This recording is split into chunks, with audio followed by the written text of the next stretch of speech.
Rəvayət edilir ki, Abu Hureyra demişdir, Allah elçisinin, onu Allahın salavatı və salamı olsun, səhabələrindən olan bir kişi şirin sulu çeşmənin olduğu bir vadidən keçdi və onun gözəlliyi xoşuna gələrək belə dedi, kaş insanlardan uzaqlaşıb bu vadidə qalardım.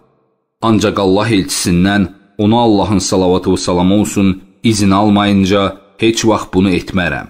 Sonra o bunu Allah elçisinə, ona Allahın salavatı və salamı olsun danışdı və o belə buyurdu.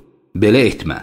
Həqiqətən də birinizin Allah yolunda olan məqamı evində 70 il qıldığı nafilə namazlarından daha fəzilətlidir. Allahın sizi bağışlanmasını və sizi cənnətə salmasını istəmirsiniz?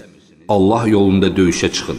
Kim dəvənin iki sağımı arasında olan müddət qədər Allah yolunda döyüşərsə, cənnət onun üçün vacib olar. Ət-Tirmizi 1650-ci hədis.